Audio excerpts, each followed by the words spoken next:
தமிழ்நாட்டில் பெரும் அரசியல் விவாதத்தை கிளப்பியிருக்கும் தொகுதி மறுவரையறை விவகாரம் குறித்து முக்கிய உண்மைகள் தற்போது வெளிச்சத்திற்கு வந்துள்ளது. திமுக அரசின் மீது ஊழல், சட்டம் ஒழுங்கு சீர்கேடு, பெண்கள் மற்றும் குழந்தைகள் மீது அதிகரிக்கும் குற்றச்சாட்டுகள் எழும் சூழலில் கவனத்தை திசை திருப்ப இந்த விவகாரம் முன்னிறுத்தப்பட்டதாக விமர்சனம் எழுந்துள்ளது. தொகுதி மறுவரையறை என்பது இந்தியாவில் வழக்கமான ஜனநாயக செயல்முறைதான். ஆனால் அதனை மத்திய அரசுடன் இணைத்து தமிழ்நாட்டின் பிரதிநிதித்துவம் குறையும் என மக்கள் மனதில் அச்சம் உருவாக்கப்பட்டதாக கூறப்படுகிறது. இந்த நிலையில் பிரதமர் நரேந்திர மோடி மற்றும் உள்துறை அமைச்சர் அமித்ஷா ஆகியோர் இது தொடர்பாக தெளிவான விளக்கங்களை அளித்துள்ளனர். தொகுதி மறுவரையறையால் தென் மாநிலங்களுக்கு எந்த பாதிப்பும் இருக்காது என்றும் தமிழ்நாட்டின் ஒரு மக்களவை இடங்களும் குறையாது என்று உறுதியளிக்கப்பட்டது. ஆனால் அதையும் தாண்டி தமிழ்நாட்டில் 39 இடங்கள் 59ஆக அதிகரிக்கும் என்றும் அறிவிக்கப்பட்டுள்ளது.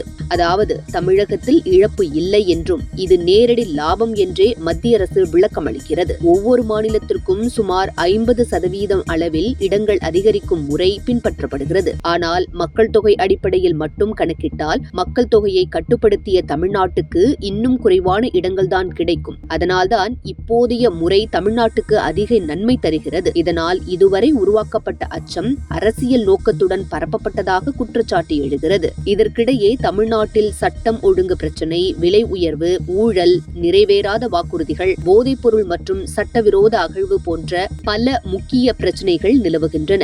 இந்த பிரச்சனைகளை விடுத்து தொகுதி மறுவரையறை விவகாரத்தில் மக்களை குழப்பியதாக எதிர்க்கட்சிகள் குற்றஞ்சாட்டுகின்றன. தற்போது உண்மை வெளிச்சத்திற்கு வந்திருக்கும் நிலையில் திமுகவின் ஸ்டாலின் தலைமையிலான அரசு மக்களிடம் தெளிவான விளக்கமளிக்க வேண்டும் என்ற கோரிக்கை எழுந்துள்ளது. மொத்தத்தில் தொகுதி மறுவரையறை விவகாரத்தில் தமிழ்நாடு இழப்பதற்கு இல்லை, அதற்கு பதில் லாபம் என்றே மத்திய அரசு தனது விளக்கத்தை அளித்துள்ளது.